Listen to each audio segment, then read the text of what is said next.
Vamos dar continuidade aos nossos estudos sobre a breve exposição dos 28 artigos da doutrina fundamental do cristianismo, cuja autoria é do nosso amado Robert Reid Cayley. E sempre que nós estudamos sobre ela, nós fazemos recordar que o objetivo dessa breve exposição não é esgotar os ensinamentos bíblicos, mas sistematizar de forma objetiva, de forma direta, para que você possa ter um acesso imediato às doutrinas tidas como fundamentais. Não é o objetivo suplantar a palavra de Deus. Antes, pelo contrário, é um caminho para se estudá-la, para a gente poder estudar ela, tá bom? Então, eu quero pedir aos queridos da mídia que esteja projetando o artigo 6º, que será o objeto de estudo da gente hoje.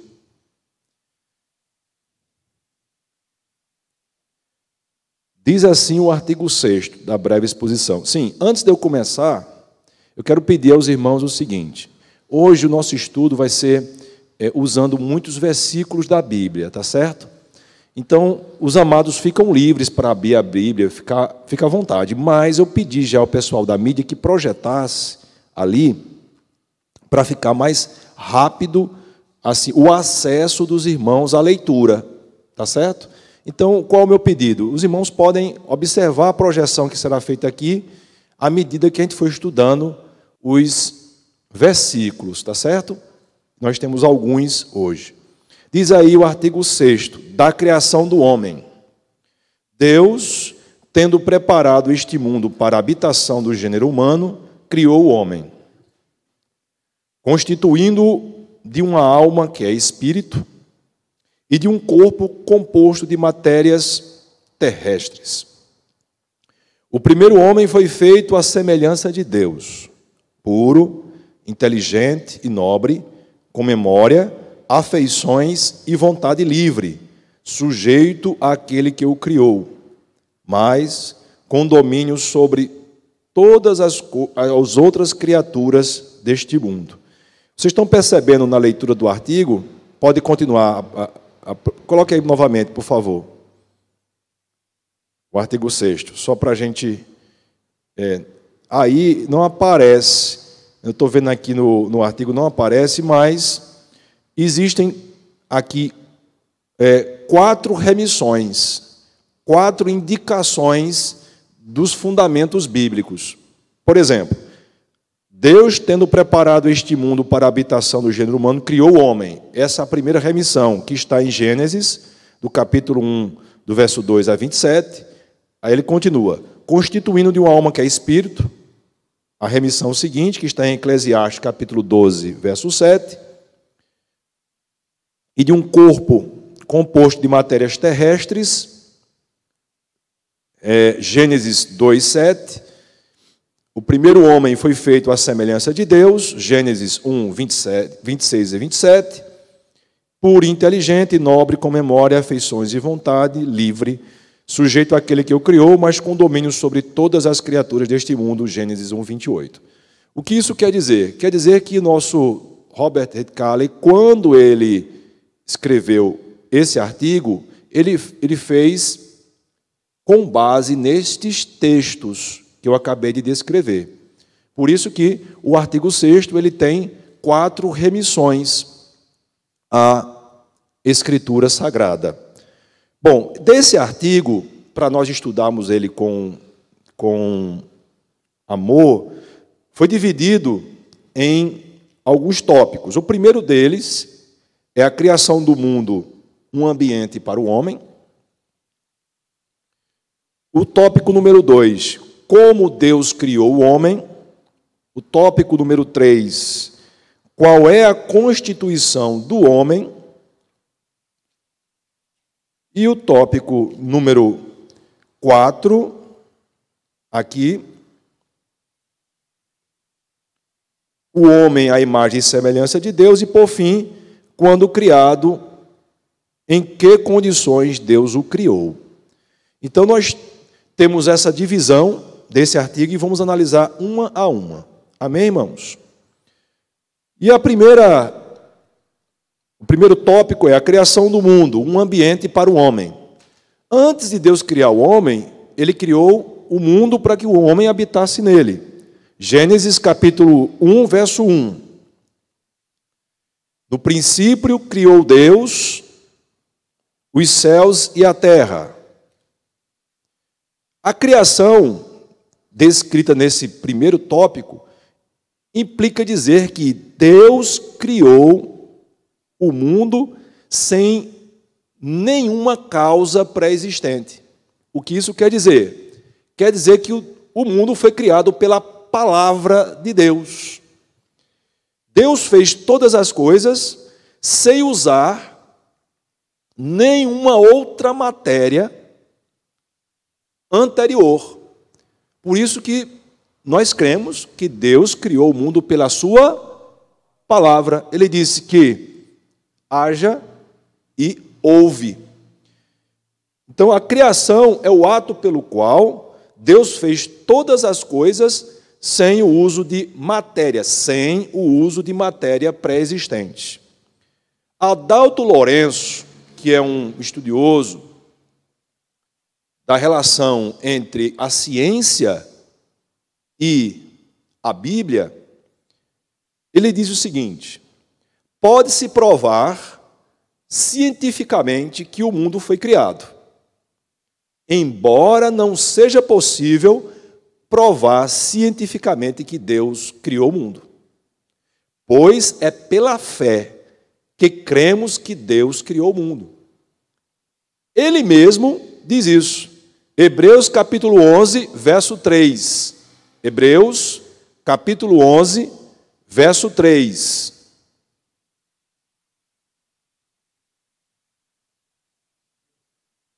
Pela fé, entendemos que os mundos, pela palavra de Deus, foram criados, de maneira que aquilo que se vê não foi feito do que é aparente. O que isso quer dizer? Quer dizer que os estudos científicos atuais chegaram à conclusão, muitos, que o mundo foi criado através de alguém que o planejou. E nós vamos conversar sobre isso daqui a pouco.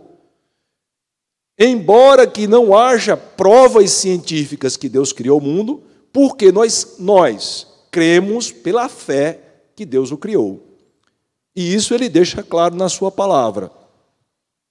É muito difícil para o homem entender cientificamente que o mundo foi criado apenas pela palavra de alguém. Mas o nosso Deus, ele é poderoso para chamar à existência aquilo que não existe. Isso é difícil para o homem entender. Mas nós, que nos relacionamos com Deus, mediante Jesus Cristo, já tivemos provas suficientes, né, irmão Rufino, de que ele faz assim. Ele faz como lhe apraz, inclusive chamando à existência aquilo que não existe. É o que está escrito em Romanos, capítulo 4, verso 17. O Deus que vivifica os mortos,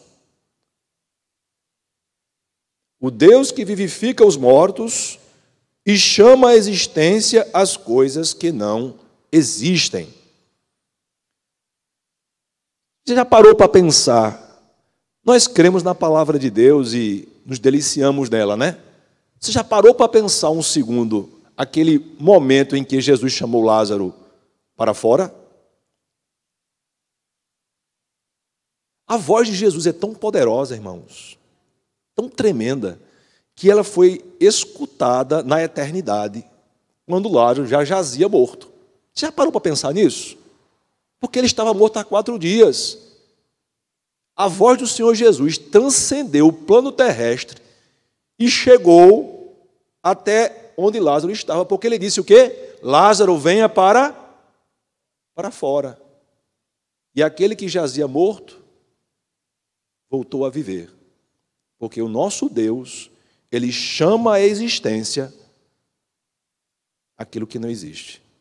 A voz dele é escutada, inclusive, por pedras, pelo mar, por tudo que Ele chama a existência.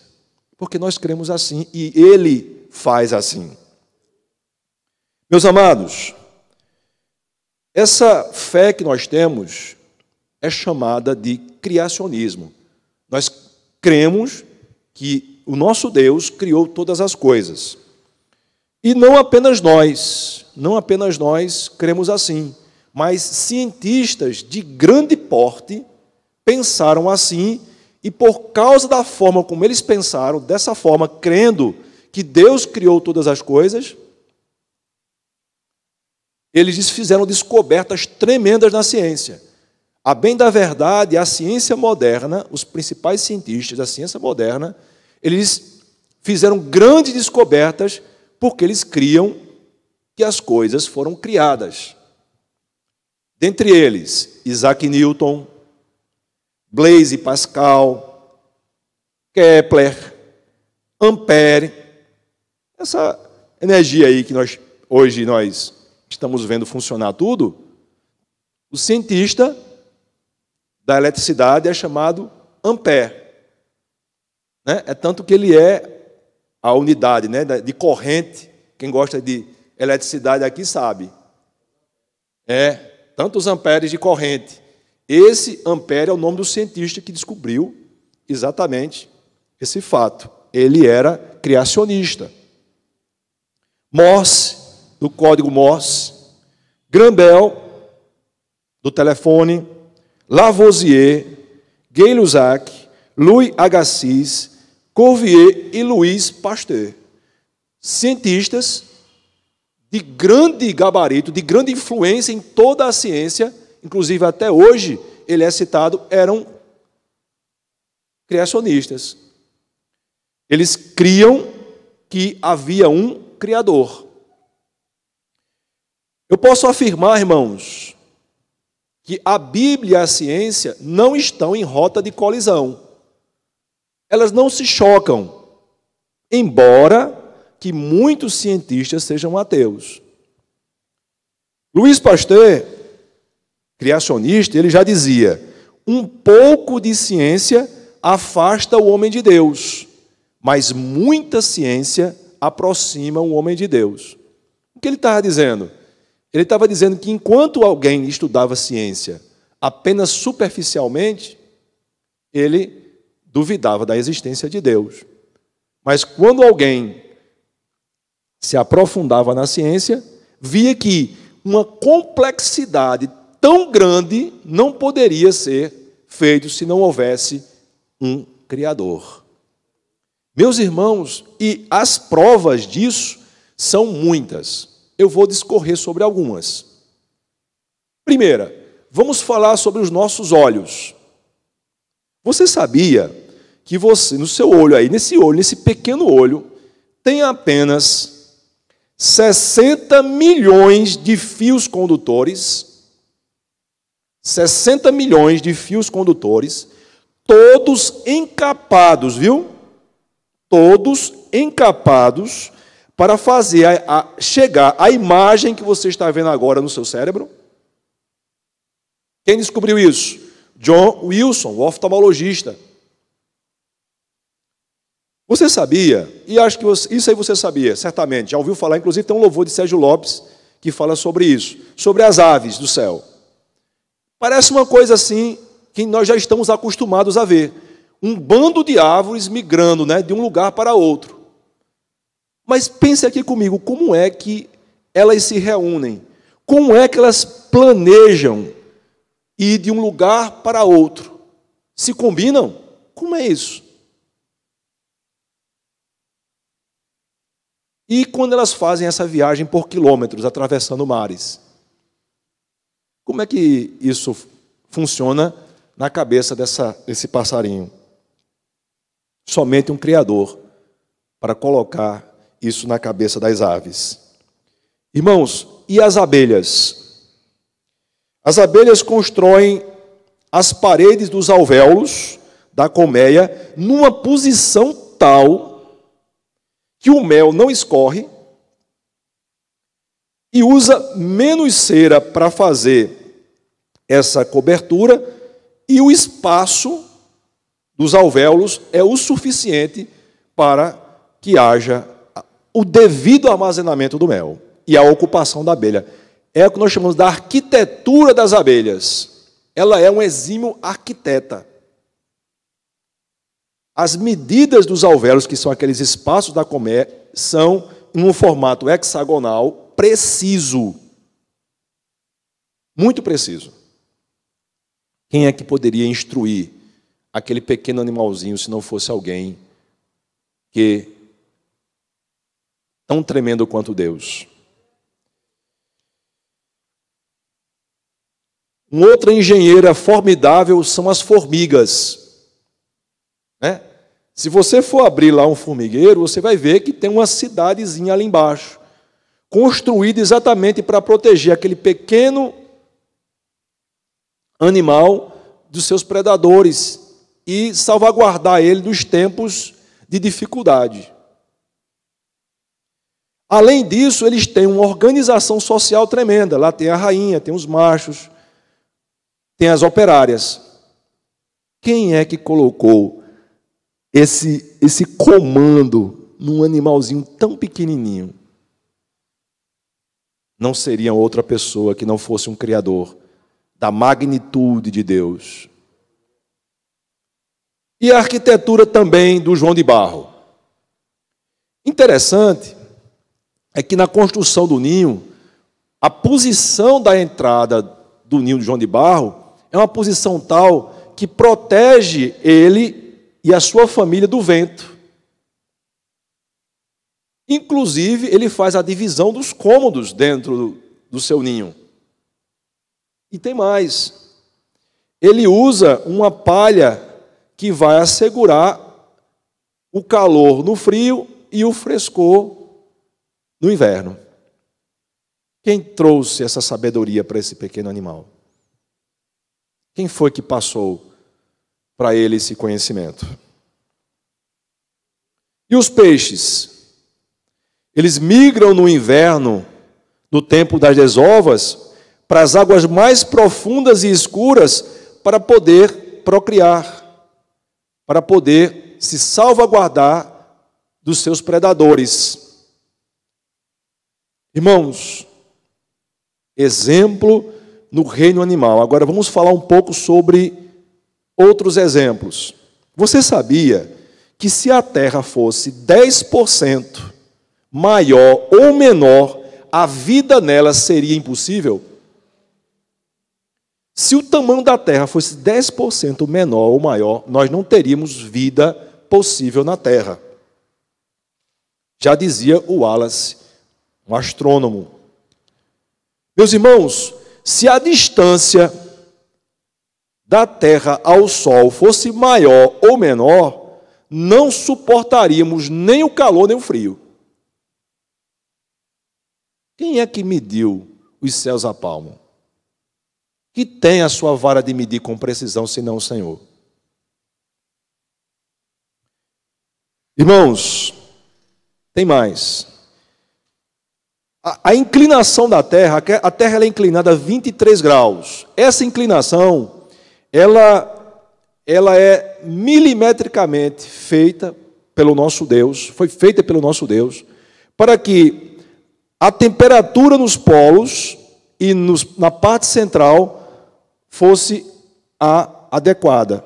Os polos não serem tão frios e a parte central não tão quente. A Lua, ela serve de faxina nos oceanos, de modo que o plâncton, né, seja produzido.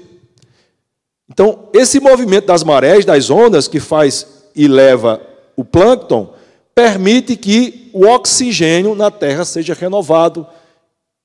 E com o oxigênio nós vivemos e a vida segue. A altura certa da atmosfera. Você sabia que a altura da atmosfera ela é precisa, porque se fosse menor, não sobreviveríamos à queda de meteoros sobre a face da Terra? Então, agora, enquanto nós estamos falando, existem meteoros que caem, mas eles se dissipam por causa da altura da atmosfera. Senão, toneladas e mais toneladas de meteoros cairiam. E a camada de ozônio? Se a camada de ozônio reduzir mais do tamanho que ela tem hoje, irmã Ademir, mais de 8 tipos de raios mortais vindos do Sol incidiriam sobre nós. Ficaríamos cegos e 1 em 2 dias nós queimaríamos. Ouvindo isso, vocês vem à memória de vocês algum versículo da palavra de Deus? Quando eu li sobre isso, eu disse, meu Deus, é verdade o que Jeremias diz. As misericórdias do Senhor são a causa de não sermos consumidos. Basta 1 milímetro. Veja que Deus bom. Eu, quando li isso, me senti constrangido, eu confesso, porque Ele derrama sol e chuva sobre todos, abençoa todos. Ele é misericordioso por todos. Essas são algumas poucas evidências de que nada do que nós conhecemos hoje foi obra do acaso. Isso é um pouco ainda do que hoje a biologia já descobre. Alguns biólogos, ao estudar uma folha dessa que você encontra no meio do caminho aí, é tão complexa a formação dela que não poderia ser obra do acaso, teria que ser uma obra planejada. Entretanto, nós temos algumas posições nos dias atuais que são contrárias ao criacionismo. São 5 ao todo: o naturalismo, a teoria da geração espontânea, a teoria do Big Bang, a teoria da evolução darwiniana, que essa talvez seja a mais conhecida dentre todos, né, a teoria da evolução, e a teoria da evolução teísta, que mistura fé com evolução. Essa talvez seja a mais sorrateira, vou dizer assim, a mais perigosa, porque alguns que se dizem cristãos defendem ela. Admitem que Deus criou, mas que o homem evoluiu. Então, é uma mistura, é uma salada azeda muito grande. Eu não vou discorrer sobre elas aqui. Eu estou apenas registrando para que vocês, caso se deparem com qualquer dessas expressões, em alguma leitura que vocês venham a fazer, já sabem que elas são posições contrárias ao criacionismo. Dentre alguns autores dos dias de hoje, que se posiciona como um dos ateus mais ferrenhos, da nossa atualidade, é o Richard Dawkins, ou Dawkins, acho que a pronúncia certa deve ser essa. Ele escreveu um livro, Deus, um Delírio. Ele é um ateu que, pelo título do livro, já nos dá a indicar o que é que ele defende, né? Entretanto, os cristãos acadêmicos não deixaram de responder às insinuantes argumentações de Richard Dawkins. Dentre eles, Alistair McGrady, escrevendo o livro O Delírio de Dawkins, e John Lennox escrevendo Porque a Ciência Não Consegue Enterrar Deus. Então, se porventura, em algum momento da sua caminhada, alguém lhe propuser a leitura desse livro, Deus, um Delírio, eu aconselho você ler o contraponto, ler o outro lado da moeda, ler um outro ponto de vista. Aí eu sugiro a leitura O Delírio de Dawkins, de Alistair McGrady, e Porque a Ciência Não Consegue Enterrar Deus, de John Lennox. E tem, para quem é mais curioso ainda, um debate em vídeo. A Vimeo, né? Vimeo é isso que ela reproduz. É isso, mídia? A estrutura Vimeo, né? Na Vimeo você coloca debate entre Richard Dawkins e John Lennox, os dois, numa universidade, começam a debater sobre o livro Deus, um Delírio. Um debate muito interessante, e o nosso querido John Lennox dá um show à parte. Muito bem, colocadas essas posições, meus queridos, além de estarmos cônscios de que a criação é um ato de Deus, ele o fez em 6 dias. E aí ele começou pela tarde e terminava pela manhã. Cada dia teve um objetivo. O primeiro foi a criação dos céus e a terra, separando a luz das trevas. No segundo dia, ele separou as águas de cima das águas de baixo, no firmamento. No terceiro dia, ele separou a matéria sólida da matéria líquida, terra e mares. No quarto dia, ele criou os luzeiros, sol, lua e estrelas. No quinto dia, criou os répteis, as aves e os peixes. No sexto dia, criou os outros animais, segundo a sua espécie, e criou o homem. E a assertiva, o que Deus disse, a frase que Deus disse foi, quando terminou tudo, e viu que isso era bom. E essa conclusão, essa frase do Senhor, expressava exatamente o sentimento dele no seu coração, no que concerne ao ambiente que Deus preparou para o homem morar, para o homem habitar. Isso porque Deus preparou tudo, irmãos, para que o homem tivesse o suprimento das suas necessidades. E como foi que Deus criou o homem? Vamos entrar agora no segundo tópico. Deus criou o mundo como habitat para o homem, e agora vamos estudar como Deus criou o homem. Gênesis 5:1. Gênesis 5:1. Este é o livro da genealogia de Adão. No dia em que Deus criou o homem, a semelhança de Deus o fez. Mateus 19:4. Mateus 19:4. Então respondeu ele: não tendes lido que o Criador, desde o princípio, os fez homem e mulher? Então, a primeira assertiva aqui desses 2 versículos é: Deus criou o homem. Parece algo para nós simples, o óbvio, né? Porque nós cremos assim. Mas existe uma outra penca de pessoas que entendem que não. Que o homem foi produto do acaso ou produto dele mesmo, através da evolução.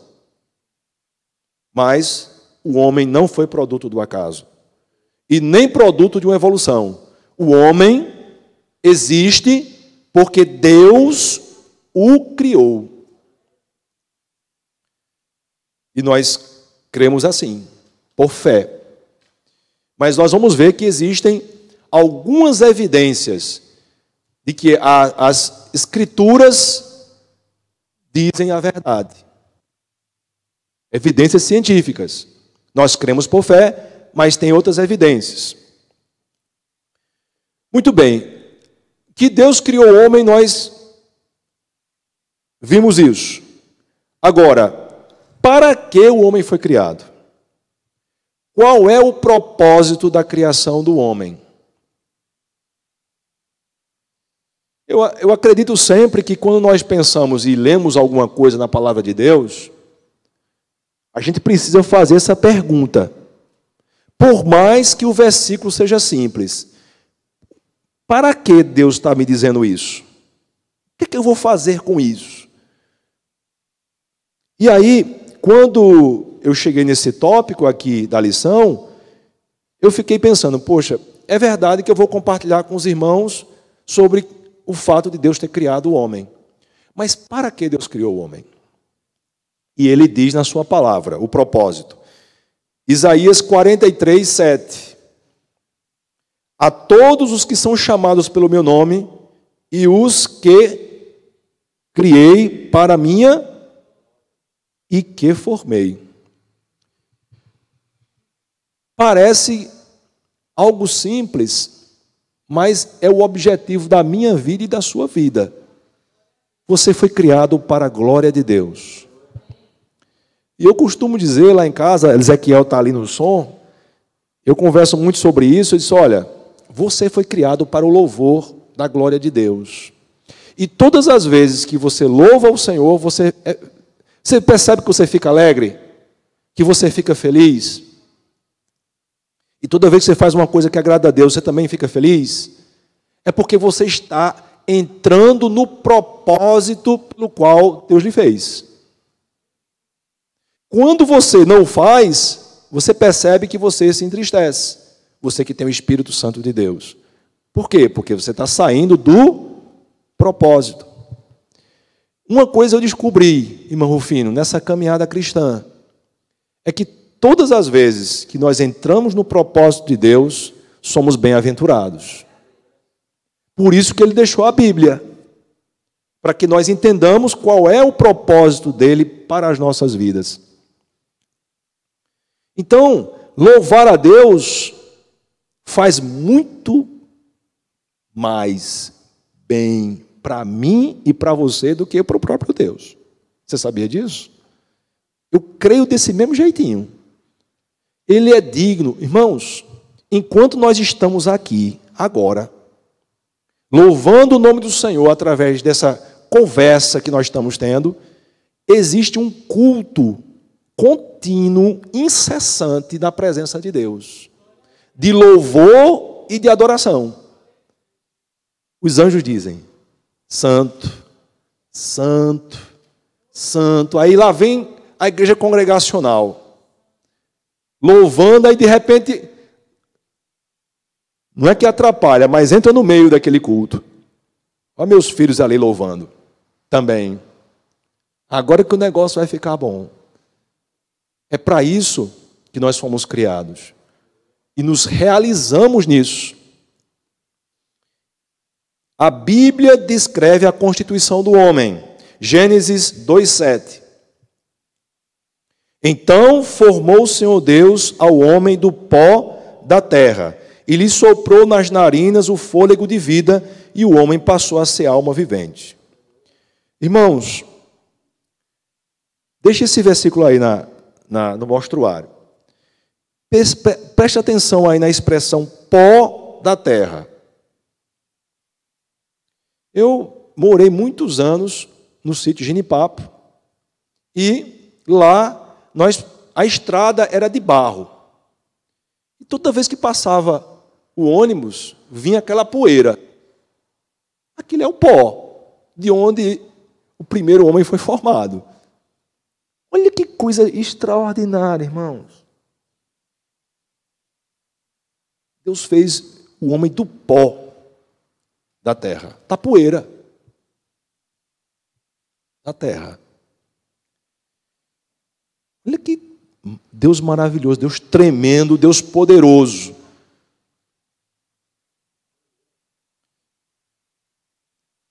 Já para a mulher, Deus tomou uma parte do homem. O homem, criado do pó da terra, mas a mulher, Deus pegou uma parte do homem. Gênesis 2:22.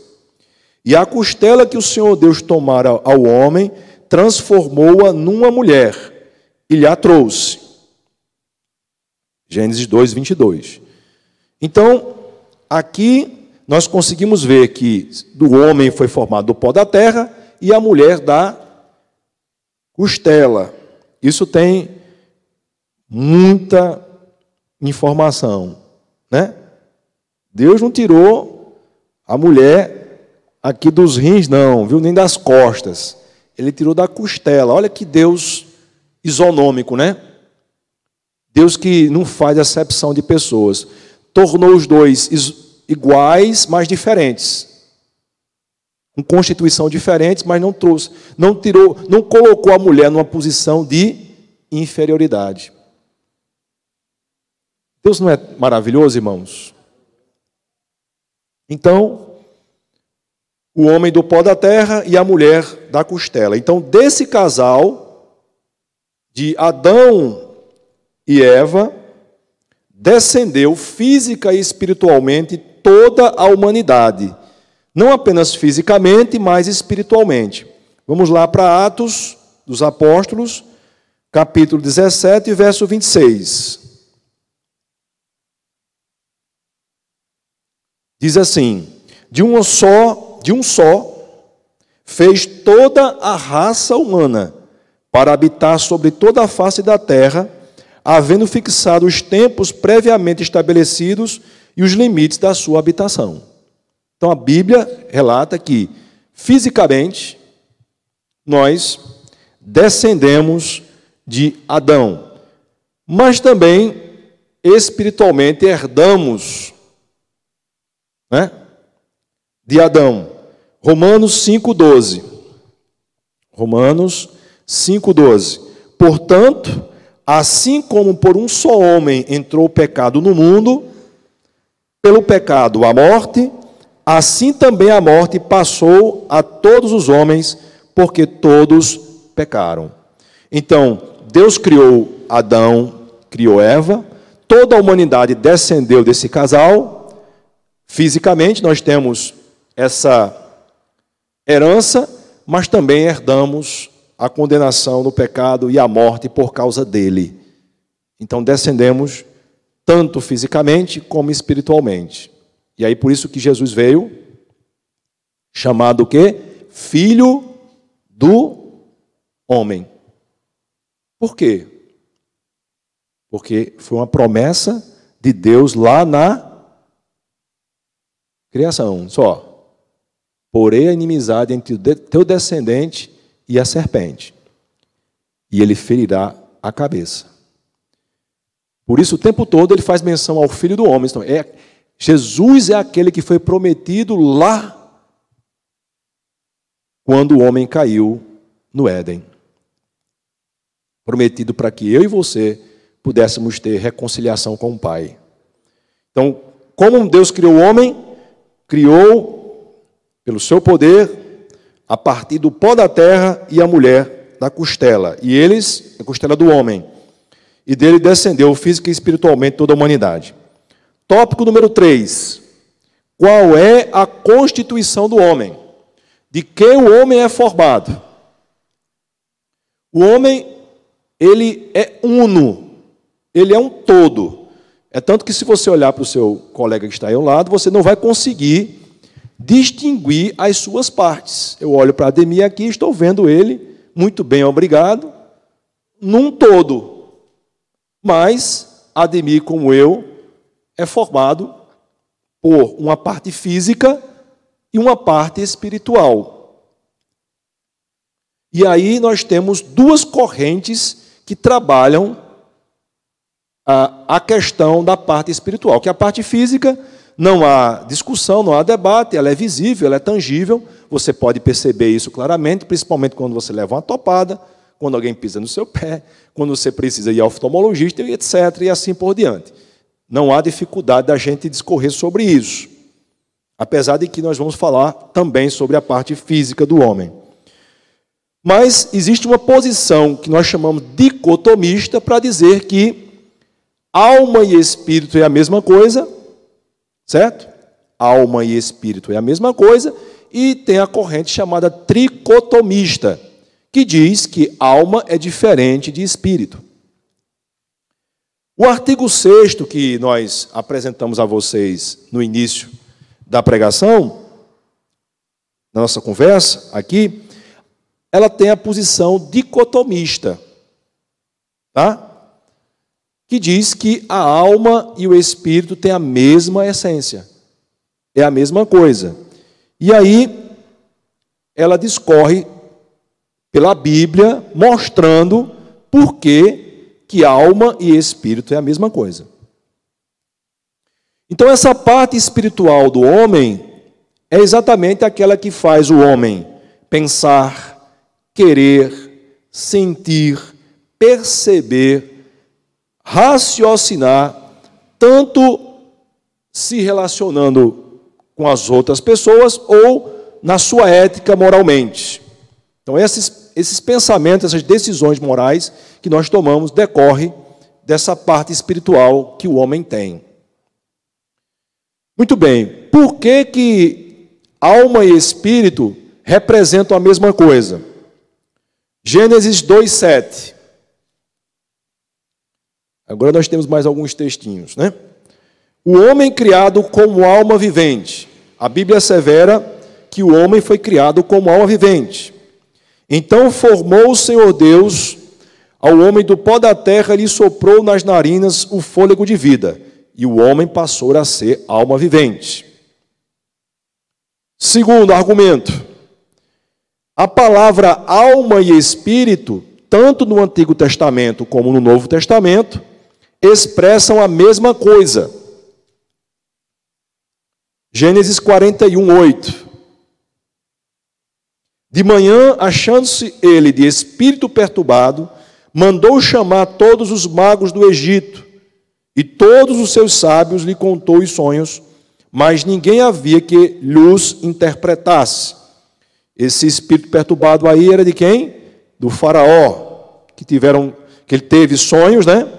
7 vacas magras, 7 vacas gordas, 7 feixes de trigo fartos e 7 mirrados, aliás, 7 espigas cheias, 7 espigas mirradas.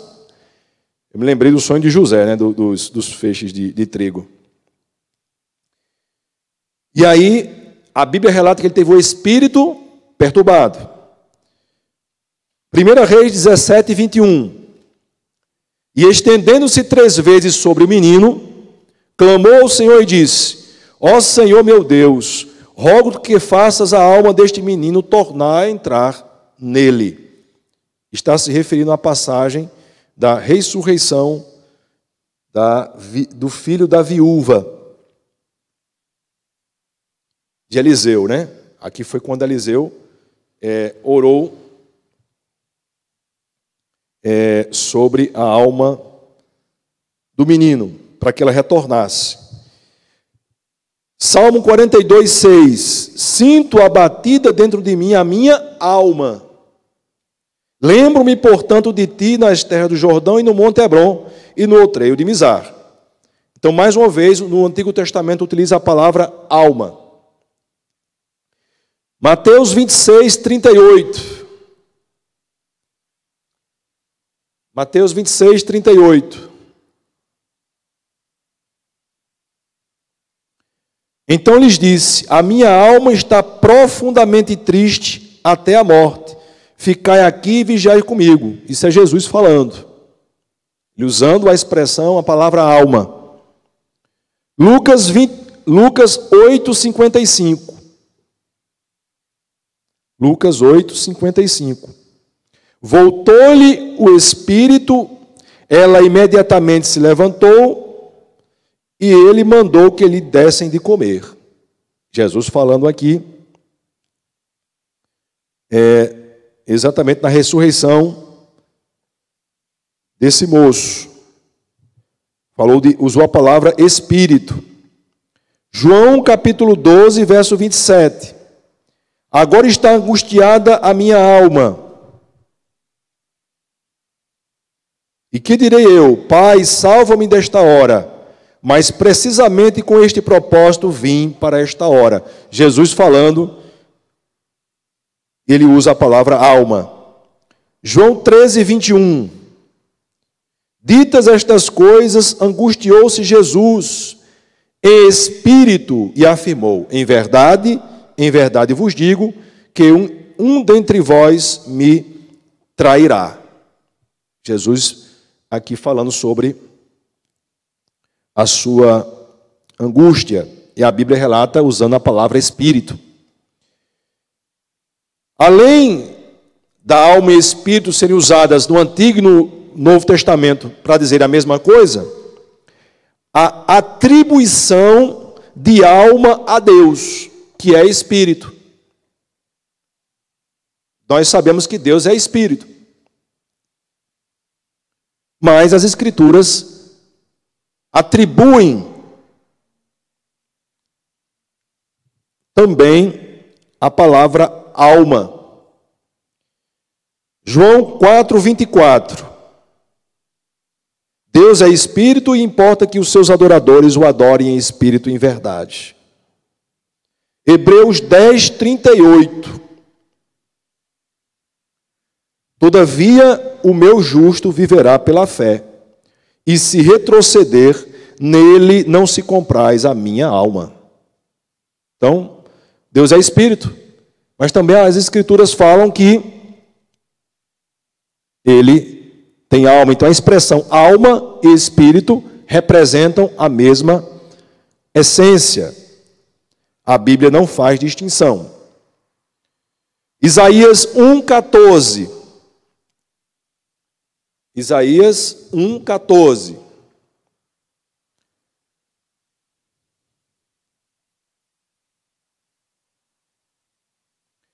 As vossas festas da lua nova e as vossas solenidades, a minha alma as aborrece. Já me são pesadas, estou cansado de as sofrer. Esse texto é forte, viu? Ele falando o quanto a alma do Senhor está aborrecida com as festas do povo dele, que faziam festas para Deus, né? Celebrações, mas Deus não estava recebendo nada daquilo. Isso é forte, viu? Isso é forte. Que Deus tenha misericórdia de nós quando formos adorá-lo, nos nossos cultos, em casa, na igreja e assim por diante. Deus sonda os nossos corações, não é verdade? Deus é espírito e importa que aqueles que o adorem, adorem em espírito e em verdade. Isso é muito sério. Eu estava conversando com o presbítero Edmir exatamente sobre isso, né? Nós vemos só a aparência, irmãos. Só Deus sabe o que você está passando aqui. Aí abordando por outro lado. Como é que você chegou aqui na igreja? Como é que você está em casa? Às vezes o seu cônjuge, seu filho, sua filha, seus parentes, só Deus sabe. Agora, que bom que só Deus sabe. Que bom que só Deus sabe. E Deus sabe mesmo, viu? Deus sabe mesmo. Ele sabe o seu endereço, sabe o seu CPF. Ele sabe o seu tipo sanguíneo. Ele sabe as suas angústias. A palavra nem saiu à sua boca, ele já sabe. Por isso que não adianta nós chegarmos a ele com subterfúgios. Não adianta a gente chegar a ele colocando maquiagem, colocando o blush, né? Blush, é isso? Espiritual. A chapinha espiritual para dizer, não, Senhor, eu estou aqui bonito, estou em ordem. Aí o Senhor coloca o dedinho assim, não está não, você precisa da minha graça ainda. Agora, deixe eu fazer na sua vida, aí você vai ficar tinindo, vai ficar brilhando como ouro. Quem teve essa experiência foi o profeta Samuel, não foi? Quando chegou lá na casa de Jessé, chegou lá, olhou para o mais velho de Jessé e disse, esse aí é o rei de Israel.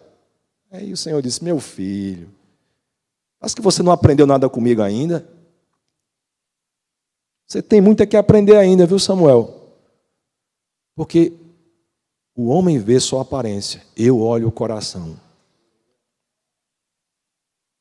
Eu olho o coração. E que Deus tenha misericórdia de nós. Seja na hora que a gente estiver em casa, no nosso quarto, dobrando o joelho e orando. Como é que a gente está chegando diante de Deus? Que seja do mesmo jeito, da forma como você chega em casa, como você chega aqui na igreja. Que seja uma coisa só. Íntegro, total. Mas, Fábio, eu preciso tanto aprender, pronto. Você já deu grande passo para começar a aprender. É dizer que precisa aprender. Ninguém aqui já está nem graduado. A gente está ainda na escola de Jesus, né, Rufino? A gente está matriculado, todo mundo está matriculado na história de Jesus. E ele é o pedagogo que faz a gente aprender mesmo. Eu vinha conversando com a minha esposa. Hoje à tarde, a gente vinha do médico, eu disse, minha filha, Que Deus nos ajude para a gente, a cada dia da nossa vida, a gente se manter na presença de Deus. Porque os desafios são para que você saia da presença de Deus, sabia? E assim, não pense que as tribulações é que vai tirar você do... Mas tribulações é só o polimento.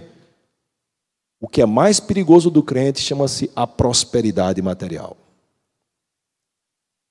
Quando o homem começa a prosperar, ele começa a orar menos, ele começa a vir para a igreja menos, fica mais dono de si. Mas a palavra já diz, né? Sobre a semente sufocada. A semente da palavra de Deus, ela é sufocada com os cuidados e as riquezas dessa vida. Então tenha cuidado com isso. Se Deus está te abençoando, Deus está te abençoando materialmente, é porque Ele tem um propósito nessa bênção. Não é só para você. Não é só para você, é para o reino e a glória de Deus. Não é para você acumular. Porque se Jesus voltar hoje, vai ficar tudo aí. E Ele vai perguntar a você: o que foi que você fez com aquilo que eu lhe dei? O que foi que você fez? E você vai ficar sem resposta.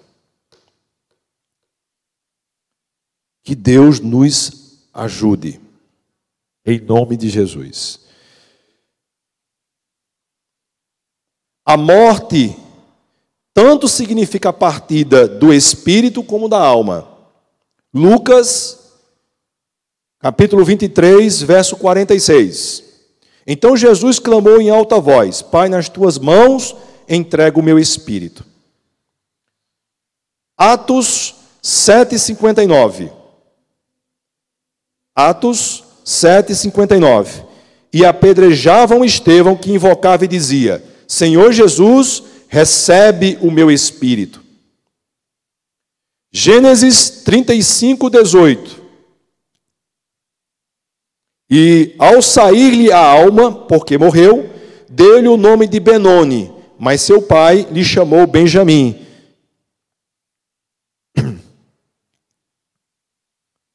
Que era o segundo filho de Jacó, né? Benjamim, quando nasceu, a sua mãe morreu. Ela quis colocar o nome de Benoni, mas Jacó o chamou de Benjamim. Apocalipse 6:9. Quando ele abriu o quinto selo, quando ele abriu o quinto selo, vi debaixo do altar as almas daqueles que tinham sido mortos por causa da palavra de Deus e por causa do testemunho que sustentavam. Então vocês estão percebendo aí nesses textos que a palavra espírito e a palavra alma também significam a mesma coisa, como sendo a partida pela morte.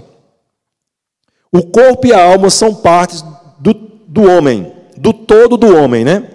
Aí nós temos dois textos que revelam isso, que o corpo e a alma são as partes do homem. Mateus 10:28. Mateus 10:28. Não temais os que matam o corpo e não podem matar a alma. Temei antes aquele que pode fazer perecer do inferno, tanto a alma como o corpo. 1 Coríntios 7:34. E assim está dividido. Também a mulher, tanto a viúva como a virgem, cuida das coisas do Senhor para ser santa, assim no corpo como no espírito. A que se casou, porém, se preocupa com as coisas do mundo, de como agradar ao marido. E aí, ele mostrando que as partes do homem, corpo e alma, tanto quanto o corpo e espírito representam a mesma coisa. Tanto a alma como o espírito expressam sentimentos. Aliás, expressam os sentimentos que uma pessoa pode ter. Lucas, capítulo 1, verso 46 e 47. Então disse Maria: a minha alma engrandece ao Senhor, e o meu espírito se alegra em Deus, meu Salvador. Maria dizendo aí que precisa de salvação. Só aqui um abre aspas, viu? Só um abre aspas aqui. A minha alma engrandece ao Senhor, e o meu espírito se alegrou em Deus, meu Salvador. Então, espírito e alma aí manifestando sentimentos, emoções de engrandecimento e de alegria. E a salvação, tanto da alma como do espírito. Tiago, capítulo 1, verso 21. Tiago, capítulo 1, verso 21. Portanto, despojando-vos de toda impureza e acúmulo de maldade, acolhei como a palavra em vós implantada, a qual é poderosa para salvar a vossa alma. Ou seja, a alma é salva, e o espírito também é salvo, porque é a alma. 1 Coríntios 5, 3 a 5. 1 Coríntios, capítulo 5, verso 3 a 5. Eu, na verdade, ainda que ausente em pessoa, mas presente em espírito, já sentenciei como se estivesse presente, que o autor de tal infâmia seja em nome de Senhor Jesus, reunidos vós e o meu espírito, com o poder de Deus, com o poder de Jesus, nosso Senhor, entregue a Satanás para a destruição da carne, a fim de que o espírito seja salvo no dia do Senhor. Isso aqui é a história dos crentes que andavam desmantelados na igreja de Coríntios e envergonhavam o evangelho. Aí Paulo fez essa oração básica aí para que Jesus tomasse conta desses abençoados, viu? Mas ele mostrando que tanto o espírito como a alma, eles são salvos pela pessoa bendita de Jesus Cristo. Então, todas essas evidências chegaram à conclusão de que no artigo 6º, alma e espírito são a mesma essência, representam a mesma coisa, portanto, a posição do artigo 6º da doutrina é que ela é dicotômica, ou seja, o homem possui a parte física e a parte espiritual, que é a alma. A parte física do homem, agora, Gênesis 2,7 diz que o homem foi feito do pó da terra, não foi? E eu prometi a vocês que nós íamos falar sobre evidências a respeito disso. Irmãos, no seu corpo aí, existe 16 elementos do solo da terra que estão no nosso corpo. O que está no seu corpo aí, está aí. Na terra, pode investigar. Cálcio, carbono, cloro, enxofre, flúor, fósforo, hidrogênio, iodo, ferro, magnésio, manganês, nitrogênio, oxigênio, potássio, silício e sódio. Tem no seu corpo que tem na terra.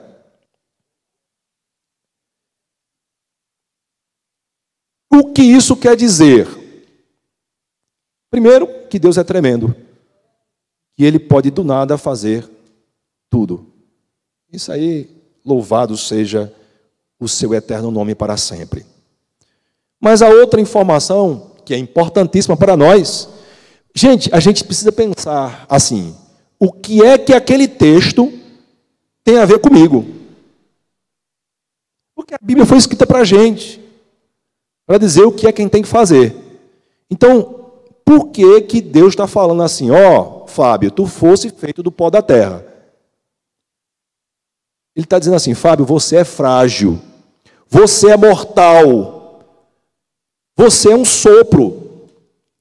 Você está aqui hoje e você não sabe se você vai estar vivo daqui a 5 minutos. E ele revela isso. 2 Coríntios 4, 7. E ele falando para os coríntios, viu?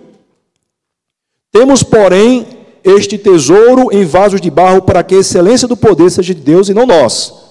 Ele começa falando aqui o seguinte, ó, crente, tu estás abençoado, tu és cheio do poder de Deus, tu Tu faz a obra de Deus, agora fica sabendo que tu é um vaso de barro, porque o poder que está em ti vem de Deus, vem do Senhor, não é seu, não é mérito seu. Se você faz alguma coisa de boa, toda a honra e toda a glória seja dada ao Senhor. Se você é perito em qualquer parte do reino de Deus, é porque isso veio do nosso Deus. Nós somos apenas o quê? Vasos de barro. Gênesis 3,19 diz assim: no suor do rosto comerás o teu pão, até que tornes a terra, pois dela foste formado. Porque tu és pó, e ao pó tornarás. Olha que frase tremenda da parte de Deus. Como é que a gente, para aí, pensa um pouquinho. Você sendo um ser humano formado de diversos órgãos, membros e tudo mais, e aí alguém chega para você e diz assim: ei, rapaz, você é pó.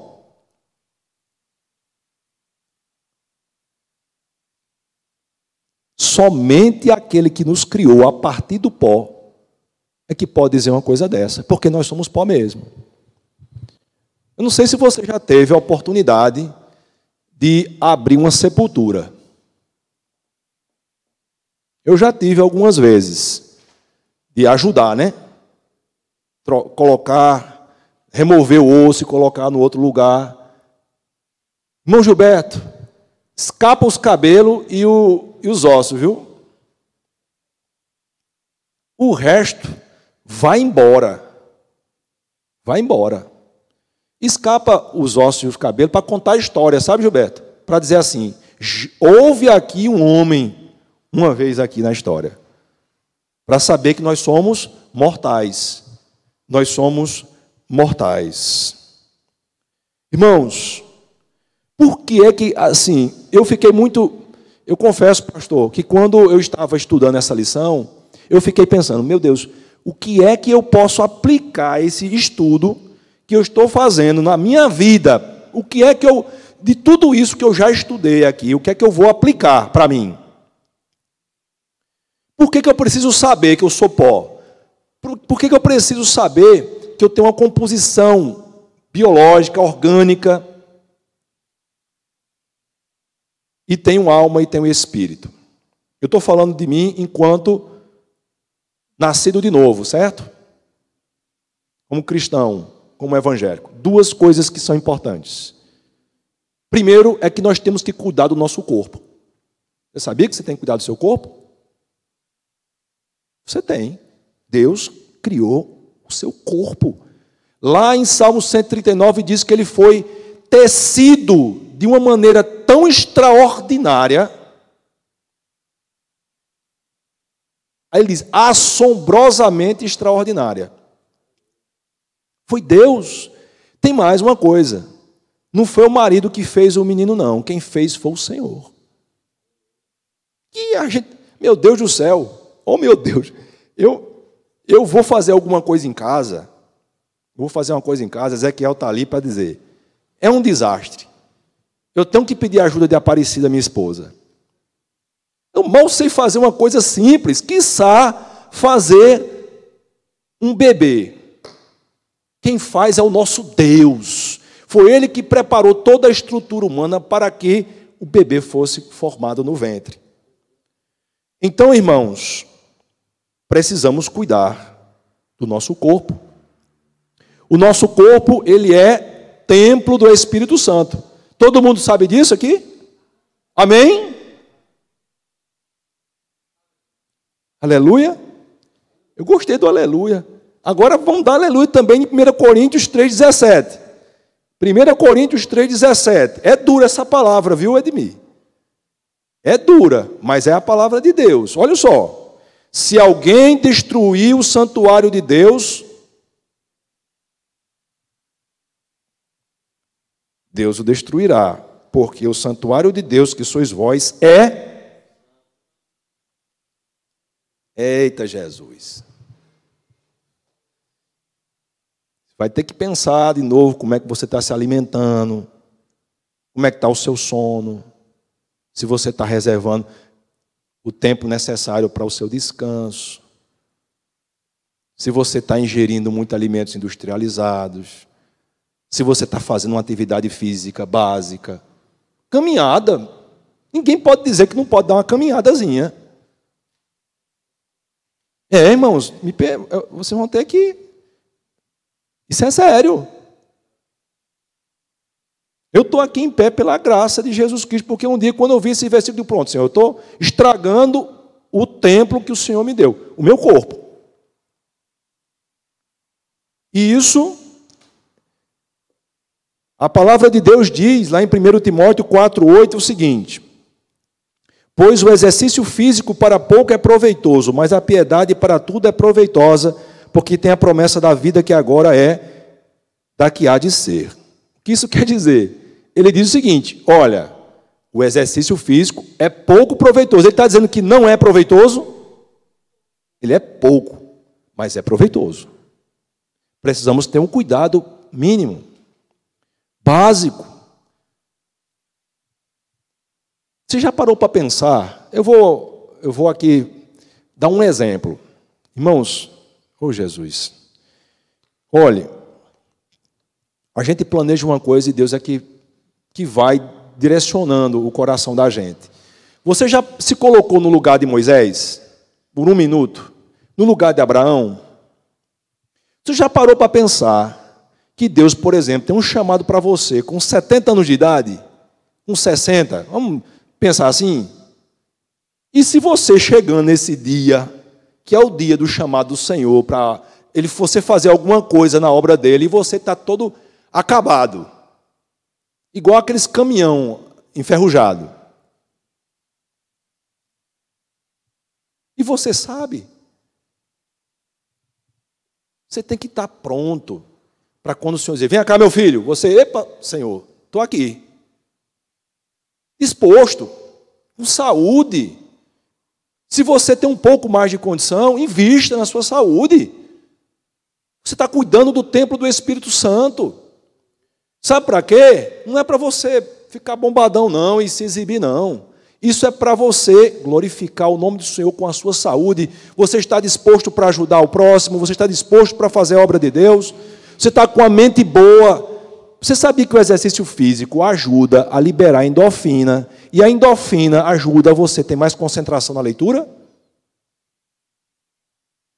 Aí você vai lá, vai ler a Bíblia, está aquele negócio: não consigo ler 3 versículos da Bíblia, já estou com sono. Por quê? Sua capacidade de concentração está baixa, porque o nível de endorfina no seu organismo está baixo. Gente, Deus, Ele zela para cumprir com a sua palavra. O que Ele fez, está feito. Os grandes estudiosos, os cientistas, eles chegaram à seguinte conclusão: que se há um Criador, existem leis que regem a criação. E essas leis são imutáveis. Joga aí qualquer coisa daqui de cima para baixo, vai cair 300 milhões de vezes. Qualquer coisa que você soltar, a lei da gravidade vai puxar para baixo. Porque é uma lei que Deus determinou. O que o homem faz? O que é que a ciência, os primeiros cientistas, esses que eu citei aí atrás, faz? Eles simplesmente disseram assim: bom, vamos só descobrir as leis. Vamos só descobrir. Então, queridos, nós precisamos cuidar do corpo. E, mais ainda, cuidar do espírito. Precisamos cuidar do nosso espírito. Eu estava conversando exatamente isso hoje com uma pessoa. Disse: meu Deus, como a gente às vezes também exagera demais, vai cuidar do nosso corpo, da nossa aparência, das coisas que estão do lado de fora e esquece do lado de dentro. E o que é que pode trazer, eu chamo assim, a nutrição do espírito? Aqui. A palavra, a comunhão com Deus. E você só vai ter comunhão com Deus através de Jesus Cristo, através da sua palavra.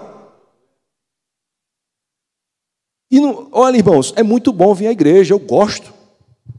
Eu gosto de vir à casa do Senhor. Mas se você resumir a sua comunhão com Deus em vir à igreja, você vai ficar um crente mirrado, raquítico, magro e desnutrido. Pronto. Vai ficar desnutrido. Você precisa andar com Jesus. E isso é em casa, é no trabalho, é na faculdade. Deixam chamar você de louco? Pode deixar. Acontece. Lá em casa, eu às vezes, está falando com quem, Fábio? Eu digo, deixa, eu estou falando com meu pai. Estou no carro, aí no trânsito, som ligado. Eu só gosto do som ligado alto, Gilberto. Louvor. Me acordo com o som, ouvindo louvor, porque eu sei que a minha cabeça viaja muito na maionese, então eu preciso do louvor para botar ela em ordem, sabe? Aí eu fico louvando, aí de repente vem a vontade de orar, aí vontade de conversar, mas Jesus, e aquele negócio que aconteceu ali, aquele homem, pelo amor de Deus, toma conta, abençoa. Ô Jesus, me ajuda. Eu fui conversando com meu pai, a gente tem que andar. E tem dias que eu passo o dia todo sem fazer isso, viu, Rufino? Aí eu fico mais abusado, mais chato. Está lá meu filho que sabe o meu dia a dia. Quando eu falo com o pai, melhoro. Quando eu falo menos, pioro. E é assim. Nós precisamos de relacionamento com Deus. Na intimidade, no nosso quarto. Entra no teu quarto e fecha a porta. Fala com teu pai em secreto, que ele em secreto te recompensará. Precisamos muito de comunhão com Deus. Irmãos, eu estava dizendo agora há pouco, e nós programamos aqui um estudo restante, mas eu quero respeitar o horário. Mas para finalizar a nossa palavra, o nosso estudo, a palavra não é minha, é que Deus criou o homem à sua imagem e semelhança. Deus não criou um homem igual a ele. Isso faz toda a diferença, tá? A imagem e semelhança. Primeiro porque Deus não tem corpo, ele é espírito. E segundo, que nós temos diante de Deus uma pequenez muito, muito grande. Uma pequenez muito grande. Apesar de pessoas terem a certeza que não são, assim, na minha profissão, meus irmãos, eu trabalho no meio de pessoas que têm muito poder, eles não têm dúvida que são deuses, viu, Rufino? Eles só pisam no chão porque a lei da gravidade não deixa diferente. Mas nós somos só semelhantes a Ele. E essa semelhança está em quê? Na memória, nas afeições, na inteligência, na consciência, nos sentimentos e na vontade, que nós temos a vontade própria. Eu costumo sempre dizer, eu estava conversando com minha esposa esses dias, e falando sobre essa questão, né? Ô Fábio, será que é a vontade de Deus? Ou por que isso não aconteceu ainda? Por que eu estou esperando e estamos orando e não aconteceu isso? Minha filha, o Senhor nos capacitou de inteligência. Então, enquanto as promessas dele não se concretizam na nossa vida, ele nos deu a capacidade de tomar decisões. Agora, todas as nossas decisões nós colocamos no altar de Deus. Senhor, eu estou decidindo isso. Agora, só acontece se for a tua vontade para nos abençoar. Pronto. E deixa lá. Deixa lá. Porque Deus nos criou, irmãos, e aí é nisso que eu quero concluir, é que o Senhor nos criou a sua imagem e semelhança, podendo fazer escolhas. Ele nos deu a capacidade de tomar decisões. E interessante é que você jamais pode se justificar ou se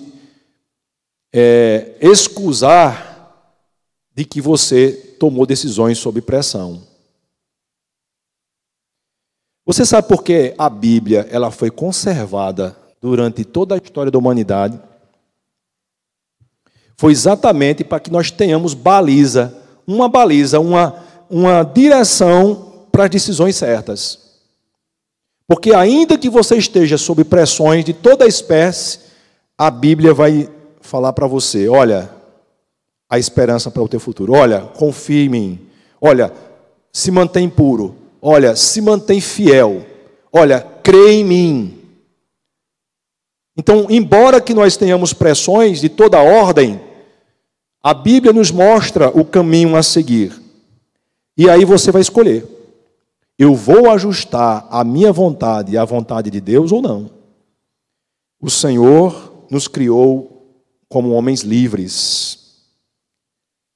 Lá em Gênesis lá em Deuteronômio, no capítulo 30, verso 15 e 16, ele diz exatamente isso. Olha, eu te proponho a vida.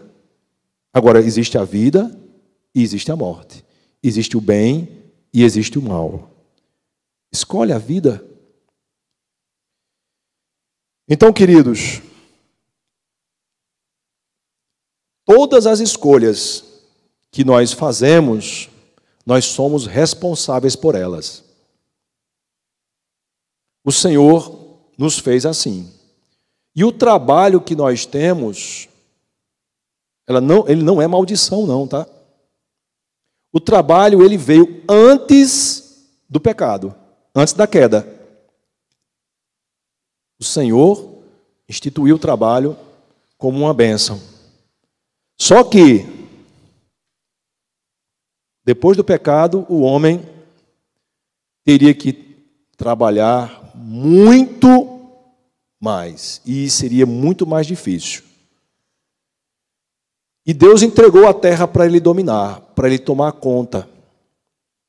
E de tudo será prestado conta. O Senhor vai ter uma conversa conosco, quando um dia nos encontrarmos com Ele. Porque Ele não toma por inocente o culpado. E muito mais nós que conhecemos a palavra. Atos simples de você, muitas das vezes, você nem se preocupa com a limpeza urbana da sua cidade. Você chupa uma bala e joga no chão. Você não pega aquele papel daquela bala e espera chegar numa lixeira para colocar. Se você puder, você não paga as suas obrigações, não honra com as suas obrigações. Na hora de escolher entre pagar quem você deve e comprar uma roupa nova, você vai e compra uma roupa nova. E você conhecendo das Escrituras Sagradas. Você tem um compromisso com uma pessoa de fora e honra, mas com as pessoas de dentro de casa você não honra. Você mente para a sua esposa, você desrespeita o seu filho e desrespeita a sua filha. Deus há de requerer isso de cada um de nós. Por que o Senhor diz que a gente tem que fazer tudo para a glória de Deus? Isso é um versículo tão simples. Se todos nós pensássemos assim, hein? Como seria diferente? A gente não ia tratar nossa esposa como se fosse apenas a nossa esposa. Nós seríamos servos. Nosso marido também, o nosso patrão, o nosso chefe de trabalho, na igreja, tudo seria diferente. Deus nos formou livres, sim. Deus, quando nos criou livres, com capacidade para tomar decisões, sim. mas também nos trouxe responsabilidades. Que Deus abençoe cada um dos irmãos. Vi que passei a hora, viu, pastor? Eu passei. Eu peço perdão a todos por ter passado da hora, mas também agradeço pela paciência. Pastor, chegue cá.